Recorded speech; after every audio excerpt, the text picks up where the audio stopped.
This video continues the discussion around AI tasks, which, as we said previously, are the things, the skills, the competencies that you're trying to teach AI algorithms, which really, as we said previously, are the same kind of things we might try and teach a human being. And we've looked already at machine perception, the ability of an algorithm now to look at a picture and to understand many things about what is in that picture.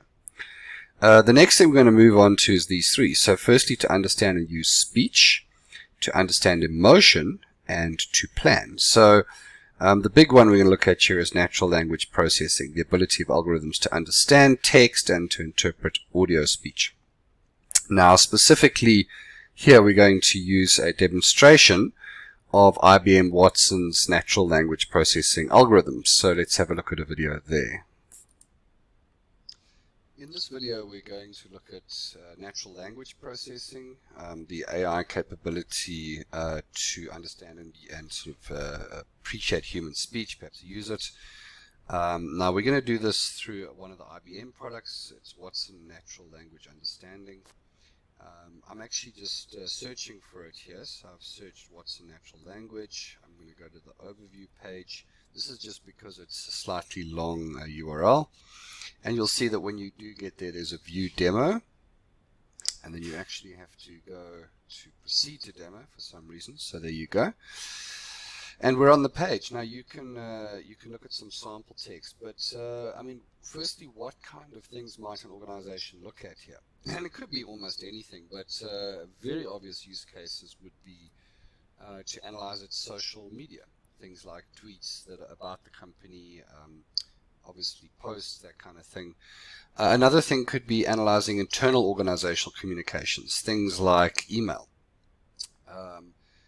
Not to isolate specific cases, but very often to look for patterns and trends. You'd be looking for things like the positivity or negativity coming out, not only in general, let's say from your customers, but you would be very much looking for it attached to specific issues. Now, I'm going to go here to Twitter. At the moment, there's a lot of talk about Amazon's treatment of its employees, and the employees are trying to unionize. So here's a particular tweet about this issue. I'm going to copy it. So this tweet says, Jeff Bezos' business model for Amazon was feasting on public subsidies, paying little or no taxes, and dehumanizing and mistreating his employees. So no surprise there, I think we'll see there's a bit of negativity in this tweet towards Amazon. The appropriate legacy for him would be workers coming together in Bessemer, Alabama, and organizing a union and creating change. So on the eve of Bezos leaving, this is now a big issue. Now, instead of the sample ones, you can go to try your own, click on input text. I'm just going to pop that tweet in here. Now, before we go forward on this, you wouldn't, again, use this in this way normally. I mean, you wouldn't do it manually like this.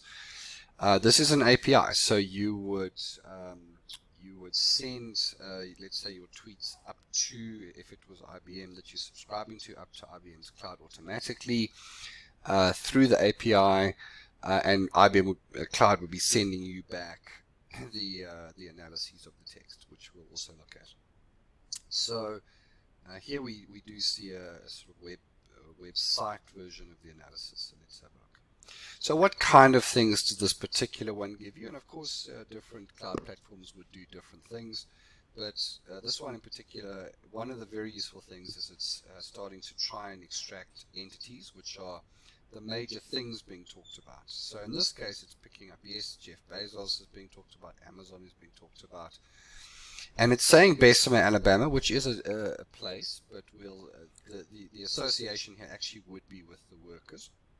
Now, this is very, very helpful in general because when it's about your company, it could also be that people are posting about things like your business units or your brands, and those would hopefully come out as separated entities that get talked about. And then one of the tricks here, which is very difficult to do, is that IBM Watson is going to start to try and figure out what's being said about each entity, which we'll see. Okay, so it's also extracting obviously keywords, things like Jeff Bezos' business model and all sorts of other bits and bobs that are being talked about.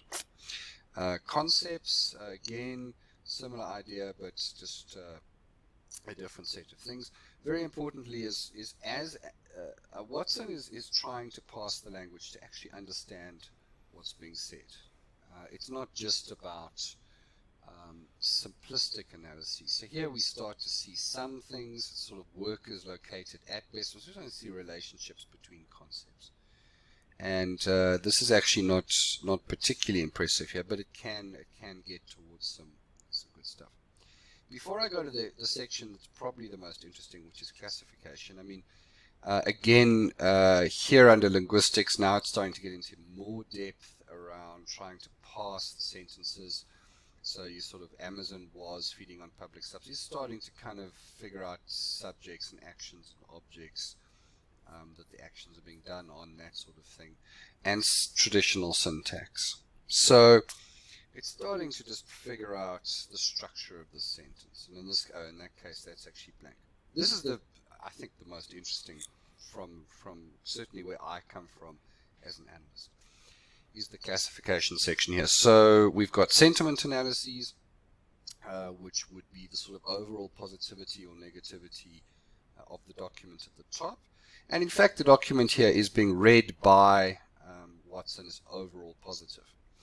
Now, this is very often the thing of interest, isn't it? That you're getting social media feeds, let's say, from customers or organizational communications going through this, and what you want to know first and foremost is what's the tone of these things. Are we seeing a spike, for example, in negativity or positivity or that kind of thing? But then it's also about what. So here we very usefully, although this is very hit and miss at the moment, is that it will try to attach the relative negativity or positivity to specific entities. Now, in this case, I think it has basically got it right, although what we see here is that certainly we would agree that Jeff Bezos and Amazon is very negatively related here, so it's giving the same negative score for both. Bessemer, Alabama itself is not really the subject of this. Actually, it's the workers, but it is attaching that positivity there. Down here we see negative about Jeff Bezos' business model. That's spot on. Positive about his appropriate legacy. That is in context of whether his employees unionized. Negativity again about Amazon and but positive about their workers and about what's happening at Bessemer, and about the union and about employees. So actually in this one we are, it is basically getting it right.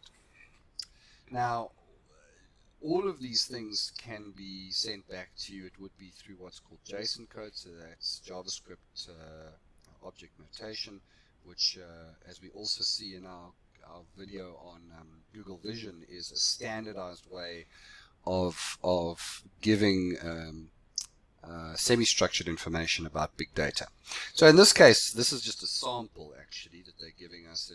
It would send you back, for example, a little text file, and you would very easily be able to pass out. This is now the overall positivity or negativity score of the tweet.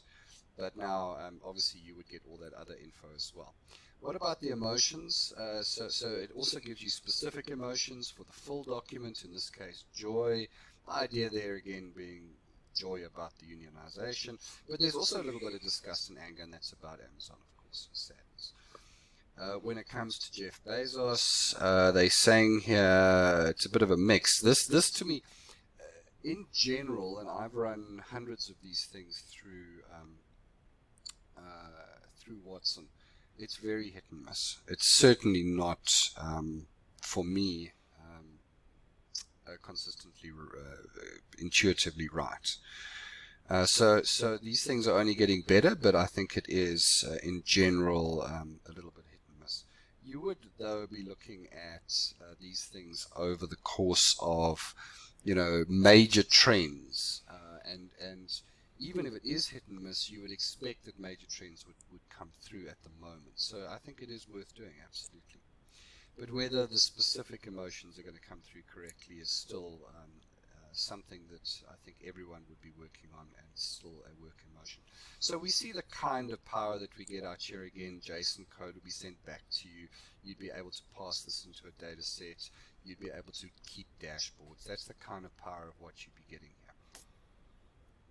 Right, so a really good example there, I think, of natural language processing and our ability as organizations to deploy new age analytics. Where I think about employee and customer engagement surveys that we have done in the past. Surveys are a terrible way to gauge engagement. People don't like to do them. They tend to be a bit biased. They don't tend to pick up much.